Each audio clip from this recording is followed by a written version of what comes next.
મોટા મિયા માંગરોળની ઐતિહાસિક ગાદી એટલે કે ખાનવાદાયા ચિશ્તિયા ફરીદિયા સાબિરિયા ના એકમાત્ર અધિકૃત પરંપરાગત સજ્જનશીન ગાદીપતિ મારા પિતા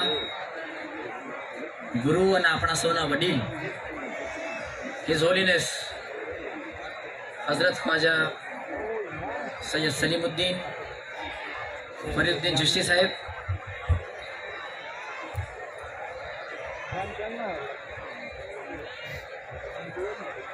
અમારા આમંત્રણને માન આપીને અત્રે ઉપસ્થિત માનવંતા ભાઈઓ બહેનો, દક્ષિણ ગુજરાતના અમારા ભક્ત સમાજના ભાઈ બહેનો, યુકે, અમેરિકા, આફ્રિકા તેમજ વિદેશથી પધારેલા મહેમાનો,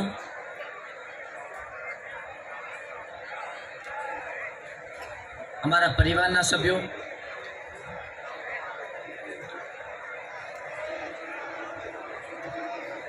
અંજુમ બાવા તેમજ તેમની સાથે ઉપસ્થિત મહેમાનો,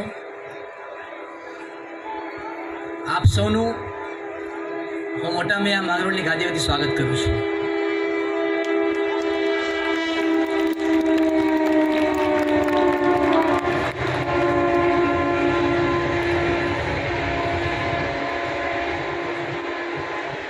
આપ સૌ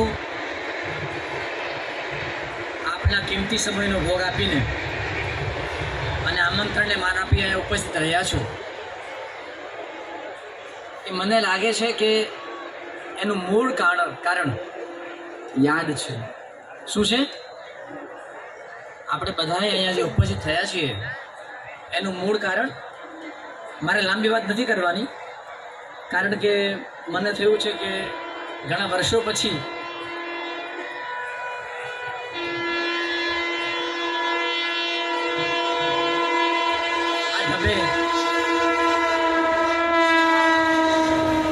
આપ લોકો સમક્ષ ઉપસ્થિત થવાની તક મળી છે અને હવે બધા સમજુ થઈ ગયા છે. એટલે બધા સમજુ થઈ જાય ત્યારે સમજાવવાની જરૂર હતી નથી. પરિણામે હું ટૂંકમાં મારી વાત રજૂ કરીશ. મેં જેમ કહ્યું કે આપણે બધા ભેગા થયા છીએ તેનું મૂળ કારણ યાદ છે, સ્નેહ છે, પ્રેમ છે, મોહબ્બત છે અને ઇશ્ક છે. જ્યાં યાદ હોય ત્યાં દયા પણ હોય. જ્યાં યાદ હોય ત્યાં દયા પણ હોય. ગુજરાતી ભાષાને અનુલક્ષીને આપણે યાદ રાખીએ તો ડાબીથી જમણી અને જમણીથી ડાબી, યાદ અને દયા બંને સમાયેલા છે. તો આપણા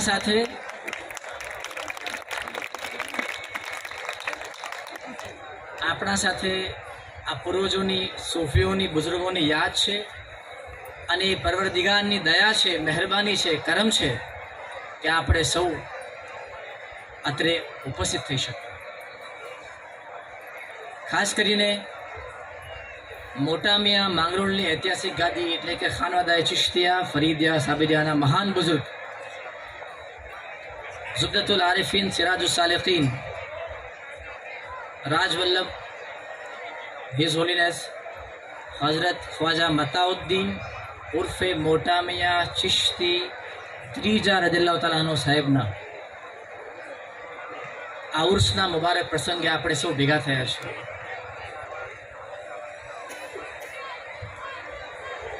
અને મને કહેવું ગમશે કે આ બુઝુર્ગનું નામ, આ સંતનું, આ ઓલિયાનું, આ મહાત્માનું નામ, એમનું કામ, એમનું વ્યક્તિત્વ, એમની શૈલી, એમની નજર અને એમની દુઆઓનું આપણા સૌ પર અને વિશેષ કરીને મારા જેવા અલ્પજ્ઞાની પર એટલો બધો પ્રભાવ છે કે હવે ક્યારે જીવનમાં કોઈ અભાવ નડે નહીં એવું મારું દૃઢ માનવું છે.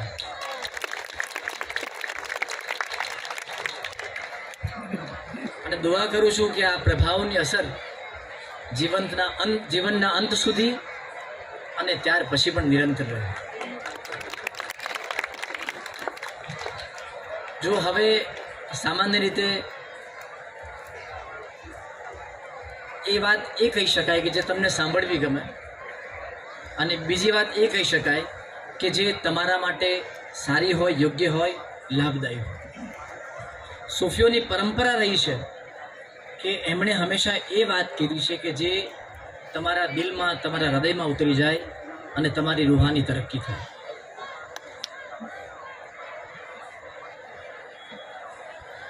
એક સૂફી વિચાર લખ્યો હતો વર્ષો પહેલા કે આજકાલ સમજાવનારા વધ્યા છે, આજકાલ સમજાવનારા વધ્યા છે અને સમજનારા ઘટ્યા છે. પરિણામે જે શબ્દો છે ને તે સંવેદનાવિહીન શબ્દો, સંવેદનાવિહીન, અને અભ્યર્થના એ આત્મીયતાના અભાવિક થઈ ગઈ છે.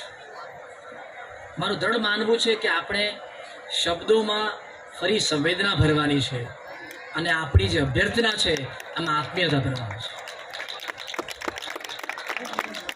ત્યારે જ આપણે જે એકત્રિત થયા છીએ તેનો અર્થ અને હેતુ સાર્થક કરી શકીશું.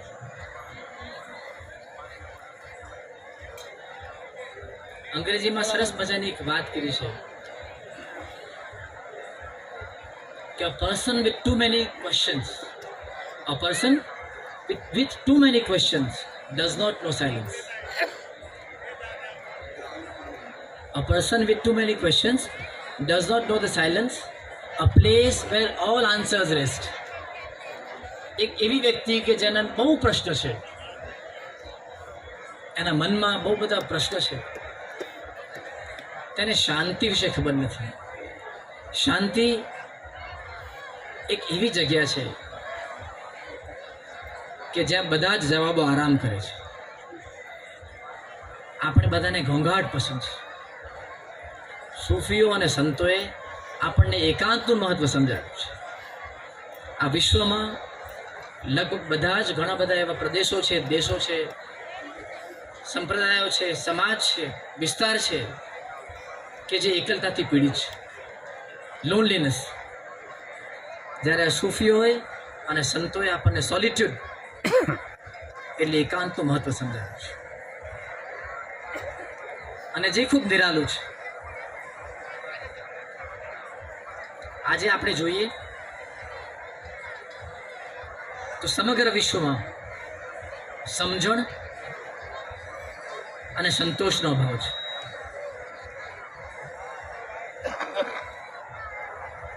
જેમ સલીમભાઈએ વાત કરી, અશાંતિનું મૂળ પરિણામ જ સમજણ અને સંતોષનો અભાવ છે. વિશ્વ સમજણ અને સંતોષની સંપત્તિથી વંચિત છે. પરંતુ તમે થોડો ઊંડો વિચાર કરો તો તમને સમજાશે કે સૂફીઓએ, બુઝુર્ગોએ, સંતોએ અને મહાત્માઓએ, અને ખાસ કરીને